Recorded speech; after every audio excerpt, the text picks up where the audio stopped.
Have you ever asked yourself, am I just too good, or is he actually too selfish? Sometimes love can become a blurry battlefield where kindness turns into sacrifice and patience slowly transforms into silent suffering. In today's video, we'll explore how emotional boundaries start to fade in relationships and how to recognize when love is no longer balanced, but dangerously one-sided. Have you ever found yourself constantly giving in a relationship, only to feel empty, confused, or unappreciated? Do you wonder, am I being too good, or is he just too selfish? Love is meant to be a partnership. But when one side gives too much and the other takes too freely, the lines between love and self-sacrifice can become dangerously blurry. Let's explore this emotional imbalance and learn how to recognize it before you lose yourself completely. 1. The illusion of being too good expanded. We often hear people say, "You're just too good for him." At first, that might sound like a compliment, but let's look deeper. Being good in a relationship means being kind, patient, forgiving, thoughtful, and supportive. These are beautiful qualities. They come from a place of genuine love. But the illusion begins when these qualities are given without balance, when you give endlessly but receive little in return. You start to forgive mistakes without any apology. You listen, even when you're hurting. You adjust your plans, your time, even your dreams, to keep the peace. At first, you think you're doing the right thing. You say to yourself, "That's just how love works. I have to be understanding." But over time, it begins to hurt. Why? Because love is not just about how much you can give. It's also about how much the other person values what you give. The real danger lies in how people can take advantage of this goodness. Not always on purpose, but carelessly. They get used to you saying yes. They expect you to forgive. They know you'll always be there, even when they're not trying anymore. And slowly, without even noticing, your needs get pushed aside. Here's the truth. There is no such thing as too good when your love is being met with equal care, respect, and effort. But if your goodness is only making the relationship easier for the other person and harder for you, then you're not being too good. You're being drained. What people often call too good is actually a sign that you're carrying the emotional weight of the relationship on your own. You're trying to hold things together with love, while the other person contributes little more than their presence. And the more you give, the more invisible your needs become, even to yourself. This is not selflessness. This is self-neglect dressed up as loyalty. So ask yourself, are you being kind because it brings joy to the relationship, or because you're afraid of conflict, rejection, or being seen as difficult? True kindness should never come at the cost of your own well-being. Being good should feel fulfilling, not exhausting. It should build connection, not bury your voice. You don't need to stop being good. You just need to stop being good for people who don't notice or return that goodness. Love is not a contest to see who can give more while receiving less. It's a shared journey where both hearts are honored equally. 2. The subtle nature of selfishness expanded. When we think of selfishness, we often imagine something loud and obvious. Someone who only talks about themselves, never listens, and always demands their way. But in real life, selfishness can be much quieter. It hides behind politeness, excuses, and even smiles. A selfish partner may not yell or insult you. They may not even realize they're being selfish. But selfishness in love isn't always about what's said. It's about what's consistently done or not done. Let's take a closer look. Maybe they say they love you, but never make time for you. Maybe they listen, but never ask how you're really feeling. Maybe they expect you to be there during their hard times, but disappear when you need support. They forget plans. They delay important conversations. They shift the blame when something goes wrong. And somehow, your hurt feelings become your responsibility. They say things like, "You're overreacting," or "You always make things a big deal." And so, slowly, you begin to doubt yourself. You begin to feel guilty for needing attention, for wanting clarity, or for asking them to meet you halfway. This is how subtle selfishness operates.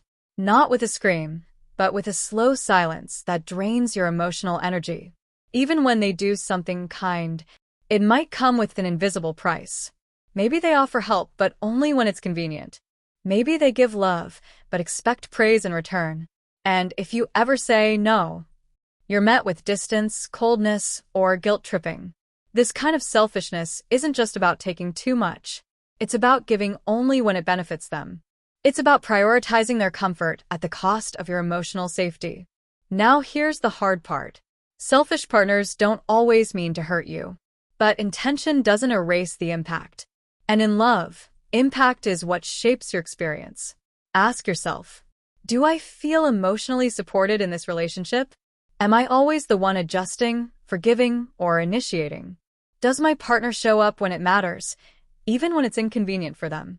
Because real love doesn't just show up when it's easy. It shows up when it's hard. It listens. It adjusts. It remembers. It makes you feel like you matter, not just when they need something, but all the time. Selfishness in a relationship doesn't always shout. Sometimes it's just a quiet pattern. 100 small choices that always put them first and you last. If you're constantly shrinking to make space for someone else's comfort, that's not love. That's emotional imbalance. And you deserve better than that. 3. When boundaries disappear, expanded. In any healthy relationship, boundaries act like invisible guardrails. They protect your emotional space, your time, your values, and your self-respect. They help define where you end and where the other person begins. But what happens when you start giving up those boundaries piece by piece? It usually doesn't happen all at once. At first, you bend a little. You cancel your own plans to fit theirs. You stop speaking up when something bothers you. You brush off comments that sting. You tell yourself, it's no big deal. But over time, those small compromises add up. You stop asking for what you need. You stop expressing how you feel. You begin to silence parts of yourself, not because you've changed, but because you're afraid of pushing them away. This is where boundaries begin to disappear. And when that happens, the relationship becomes unbalanced. You might start to confuse peace with silence. You might call it maturity when you suppress your hurt. You might even think it's love when you sacrifice your joy for their convenience. But let's be honest. If you have to constantly give up your voice to keep someone close, you're not in a relationship. You're in a quiet form of emotional survival. And the scariest part? You might not even notice it happening, because you've been told that true love means sacrifice. But let's be clear. Love does involve compromise, yes. But it should never cost your core identity. Real love respects boundaries. It doesn't demand that you disappear to prove your devotion. So, how do you know when your boundaries are fading? Here are some signs. You feel uncomfortable expressing your needs or opinions. You say yes when your heart wants to say no. You constantly second-guess yourself after every disagreement. You feel responsible for their happiness, but no one checks on yours. You start to feel more like a caretaker than a partner. When your boundaries vanish, so does your sense of safety. You begin to feel trapped, not by the person directly, but by the version of yourself you've become just to keep things okay. But love should never require you to shrink. In fact, the right love will encourage you to expand. Your voice matters. Your feelings matter. Your limits matter.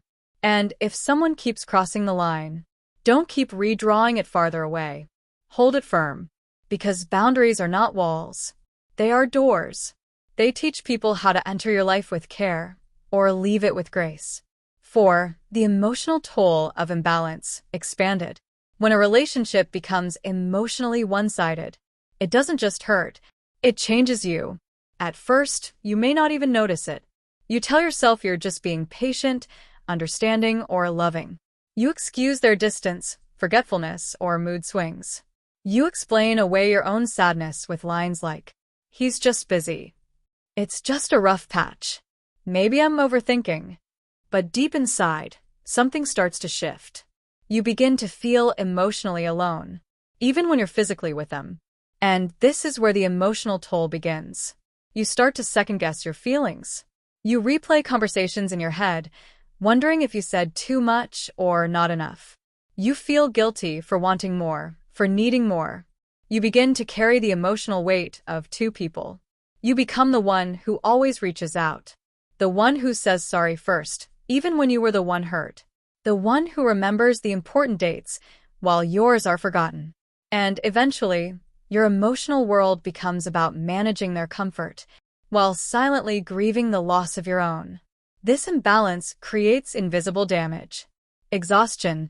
You feel tired, not just physically, but emotionally, as if you're constantly pouring from a cup that never gets refilled. Anxiety. You worry if they're mad at you, bored of you, or pulling away. You start walking on emotional eggshells. Resentment. You feel unappreciated. Small things begin to bother you not because they're big, but because they've piled up for too long without being seen. Emotional numbness. Sometimes you stop feeling anything, not because you don't care, but because your heart is tired of caring alone. And here's the hardest part. You might start to blame yourself for all of it. You think, maybe I'm not enough. Maybe if I try harder, things will get better. Maybe love just means hurting sometimes. But no, love isn't supposed to make you question your worth. It's not meant to leave you emotionally starved. In healthy love, both people carry the emotional load together. They check in. They show up. They care about how you feel, not just how you function. So if you're constantly drained, confused, or sad in your relationship, that's not love doing that to you. That's imbalance. And unless both people are willing to restore emotional equality, it will keep draining your spirit drop by drop. You can't pour love into someone forever if they only offer you a cup with holes. 5. How to tell the difference. Expanded.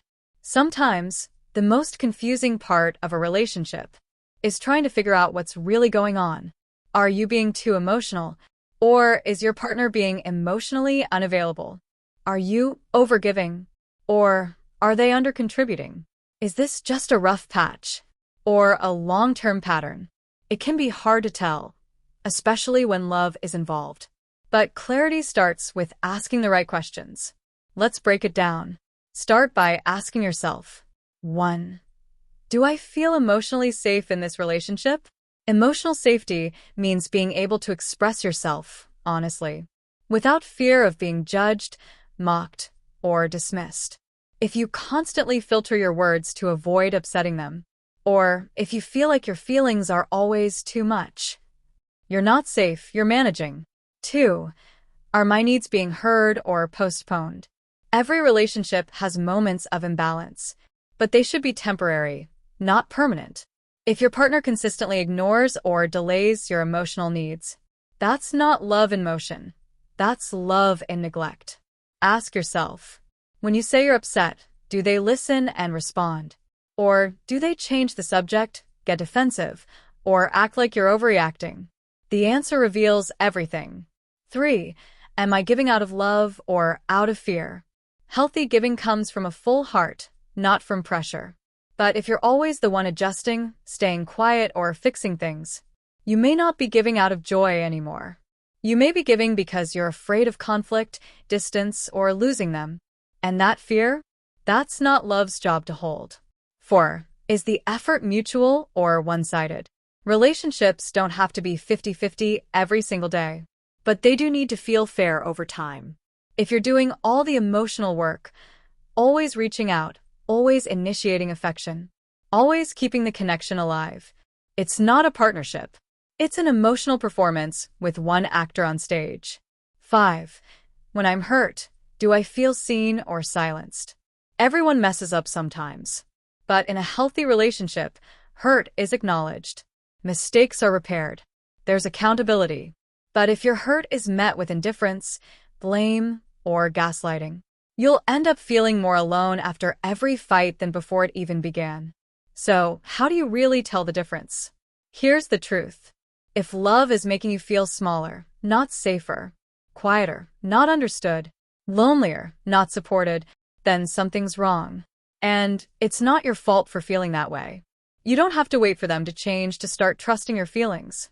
Your emotional experience is valid, whether or not they agree with it. When you keep giving and still feel unsure or unloved, it's time to stop asking, am I being too sensitive? and start asking, why am I the only one trying to keep this love alive? Because love doesn't just survive on feelings. It survives on effort from both sides. 5. How to tell the difference. Expanded. Sometimes, the most confusing part of a relationship is trying to figure out what's really going on. Are you being too emotional? Or is your partner being emotionally unavailable? Are you overgiving?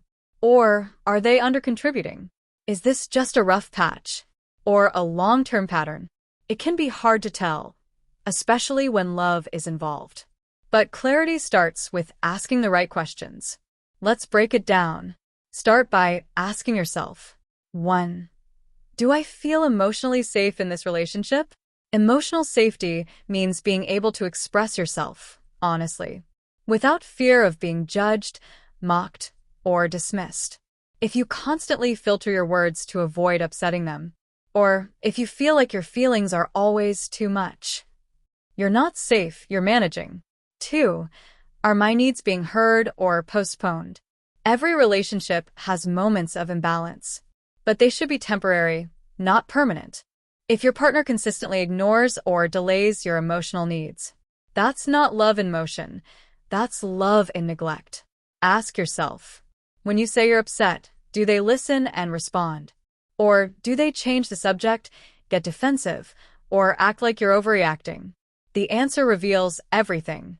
3. Am I giving out of love or out of fear? Healthy giving comes from a full heart, not from pressure. But if you're always the one adjusting, staying quiet, or fixing things, you may not be giving out of joy anymore. You may be giving because you're afraid of conflict, distance, or losing them. And that fear? That's not love's job to hold. 4. Is the effort mutual or one-sided? Relationships don't have to be 50-50 every single day, but they do need to feel fair over time. If you're doing all the emotional work, always reaching out, always initiating affection, always keeping the connection alive, it's not a partnership. It's an emotional performance with one actor on stage. 5. When I'm hurt, do I feel seen or silenced? Everyone messes up sometimes. But in a healthy relationship, hurt is acknowledged. Mistakes are repaired. There's accountability. But if your hurt is met with indifference, blame, or gaslighting, you'll end up feeling more alone after every fight than before it even began. So, how do you really tell the difference? Here's the truth. If love is making you feel smaller, not safer, quieter, not understood, lonelier, not supported, then something's wrong. And it's not your fault for feeling that way. You don't have to wait for them to change to start trusting your feelings. Your emotional experience is valid, whether or not they agree with it. When you keep giving and still feel unsure or unloved, it's time to stop asking, am I being too sensitive? And start asking, why am I the only one trying to keep this love alive? Because love doesn't just survive on feelings. It survives on effort from both sides. 7. Finding the courage to rebalance, expand it. Once you realize the love you're in is unbalanced, the next step is the hardest. Deciding what to do about it. This is where fear often shows up. Fear of confrontation. Fear of hurting the other person. Fear of being alone. Fear of being too much. But here's the truth. Nothing changes until you change something. Emotional imbalance doesn't fix itself. It continues as long as you allow it. Not because you're weak, but because you're hoping love will be enough. But hope without boundaries becomes self-sacrifice. And self-sacrifice without return becomes suffering. So how do you begin to rebalance love? Step 1. Acknowledge the truth.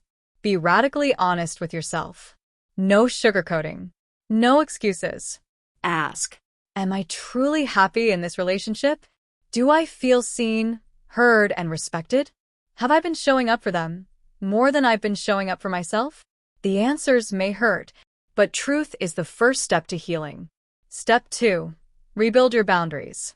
Boundaries are not walls. They are bridges that tell others how to love you properly. Start small. Say no when you mean no. Pause before saying yes. Speak up when something feels off, even if your voice shakes. You don't have to yell. You don't have to blame. You just have to be clear. You can say things like, I need more emotional presence from you. I feel dismissed when my concerns are brushed aside. I love you, but I also need to love myself. And remember, if someone loves you well, they will want to understand and support your growth. Step 3. Watch their response. Pay close attention not just to their words, but to their actions. Do they get defensive? Do they twist the conversation back onto you? Do they guilt you for asking to be treated better? Or do they pause, listen, and try to meet you in the middle? How they respond to your boundaries tells you everything you need to know about the future of the relationship. Step 4. Choose yourself, without apology. Sometimes, rebalancing means the relationship grows stronger. But sometimes, it reveals that the love you've been holding on to was being held up by you alone. If that's the case, let go with grace. Walk away with dignity, not out of anger, but out of self-respect. Because staying in a relationship that costs you your peace is far more painful than being alone. Alone, you can heal. Alone, you can rebuild. Alone, you can remember who you were before you forgot yourself for someone else. And from that place of wholeness, you'll find a love, whether in someone new or within yourself, that doesn't require losing you to keep it alive. Closing thought. Love is not a sacrifice of self. It is a space where both people can be fully human, fully present, and fully seen. Finding the courage to rebalance love is not the end of a relationship. It's the beginning of respect. And if that respect can't be shared, then it's the beginning of your freedom. You are not too much. You are not too emotional. You are not asking for too much. You are simply remembering what you deserve. So, in the end, the question isn't just, am I too good? Or even, is he too selfish? The real question is, am I honoring myself inside this love? Because true love does not ask you to vanish. It does not thrive on silence, or fear, or imbalance. It grows when both people are fully present, fully honest, and fully alive. If you feel yourself fading, if your heart is always giving but rarely receiving, it's not a sign that you're broken. It's a sign that your love needs better boundaries, and that you need space to breathe again. You deserve a relationship where your softness is safe, where your voice is welcome, and where your love is returned, not just received. This has been Ego Pedia, where we uncover the hidden patterns of ego, emotion, and human connection. If this message spoke to you, don't forget to like, share, or comment below. And remember, the strongest kind of love is the one that includes yourself. Until next time, take care of your heart and protect your peace.